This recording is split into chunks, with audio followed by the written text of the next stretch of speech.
राष्ट्रीय स्वयंसेवक संघ मुख्यालयाबाबत सोशल मीडियावर दिशाभूल करणारी पोस्ट प्रसारित केल्याप्रकरणी नागपूरच्या कोतवाली पोलीस ठाण्यात गुन्हा दाखल करण्यात आलाय। एफआयआर नुसार 24 जुलै रोजी दुपारी 11:30 वाजता यक्स वरील वीज पुनीत या हँडलवरून 1000 of student surrounded the RSS headquarter in Nagpur तसेच time to show RSS that are fake nationalist and are rocks असा मजकूर पोस्ट करण्यात आला होता।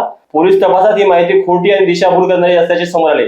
नागपूर शहरातील अतिसंवेदनशील ठिकाण असलेल्या RSS मुख्यालयाबाबत अशा प्रकारची अफवा पसरवल्याने नागरिकांमध्ये भीती संभ्रम निर्माण होऊन सार्वजनिक शांतता कायदा व सुव्यवस्थेला बाधा पोहोचण्याची शक्यता असल्याचे तक्रारीत नमूद करण्यात आले आहे। या प्रकरणी भारतीय न्याय संहितेतील संबंधित कलमांतर्गत कोतवाली पोलीस ठाण्यात गुन्हा दाखल करण्यात आला असून पुढील तपास सुरू आहे। याच्यामध्ये RSS हेडक्वार्टरवरती प्रोटेस्टांचा मोर्चा असा एक व्हिडिओ वीज पुनीत या एक्स अकाउंटवरून प्रसारित केला जात होता आणि त्याच्यामध्ये अशी कुठलीही घटना घडली नसताना सुद्धा असा एक संविधान चौकामधला तो व्हिडिओ त्यात पोस्ट करून प्रसारमाध्यमात पोस्ट करून सदर बाबतीत कुठेतरी कायदा व सुव्यवस्थेचा प्रश्न निर्माण करून आणि लोकांना कुठेतरी भीतीदायक अशा स्वरूपाचं दाखवून घटना घडल्याची दाखवून लोकांमध्ये एक अशांतता निर्माण होईल अशा उद्देशाने हा व्हिडिओ प्रसारित करण्यात आलेला होता आणि त्याच्या अनुषंगाने आपण संबंधितावर गुन्हा दाखल केलेला आहे।